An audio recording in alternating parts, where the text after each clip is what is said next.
کجوند خوشالو غواړی قرآن ترجمه کړئ. عزتمندو ستاسو مخکې زه شپږ داسې اذکار مختلف هغه بیانومه که یو انسان همیشه دا ډیر ووایي نو د ده به هره پریشانی الله رب العالمین هغه ور حل کی او د ده ګناهونه به هغه دته معاف کی. اول دی خپل دی دا عادت وګرځي چې پر رسول الله صلی الله علیه وسلم باندې دی درود و سلام زیات وایي. اللهم صل على محمد وعلى آل محمد كما صليت على إبراهيم وعلى آل إبراهيم إنك حميد مجيد.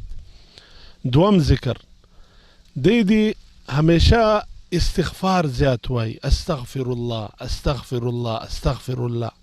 او په دې باب کې رسول الله صلی الله علیه وسلم ډیر زیات د فائدې موږ تاسو ته بیان کړي دي چې من لزم الاستغفار جعل الله له من كل هم فرجا ومن كل ضيق مخرجا ورزقه من حيث لا يحتسب.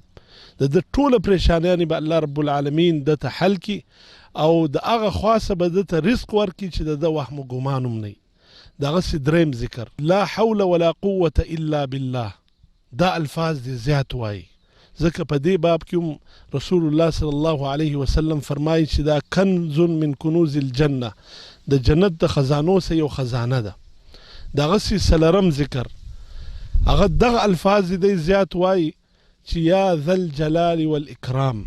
رسول الله صلی الله علیه وسلم دا فرمایي چې دا الفاظ تاسو زیات وایاست.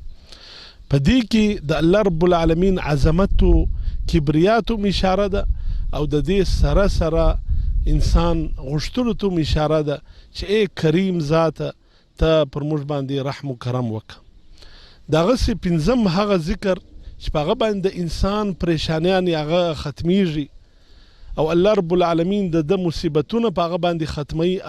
هغه دعا ده چې هغه ذوالنون یونس علیه السلام هغه دعا زیاته کړې وه چې دی د مایي په نس کې و لا اله الا انت سبحانك انی كنت من الظالمین. دا دعا د انسان د پریشانی په وخت ډیره وایي. دغسې شپږم هغه ذکر چې د هغه ډیر زیات فضایل راغلي دي په احادیثو کې هغه دغه دعا ده چې سبحان الله والحمد لله ولا اله الا الله والله اکبر ولا حول ولا قوة الا بالله. عزتمندو داسې نور هم ډېرې زیاتې دعاګانې دي چې په هغه باندې د انسان ټوله پریشانیانې هغه ختمیږي او انسان یو اطمینان خوشحالي احساسوي او په هغه باندې د ګناهونه معافیږي. خو ما صرف دا شپږ اذکار او دعاګانې ستاسو مخ ته بیان کړلې. الله رب العالمین دې موږ ته پر دې باندې د عمل کول توفیق راکړي. هذا واخر دعوانا ان الحمد لله رب العالمین. کجوند خوشالو غواړی قرآن ترجمه کړئ.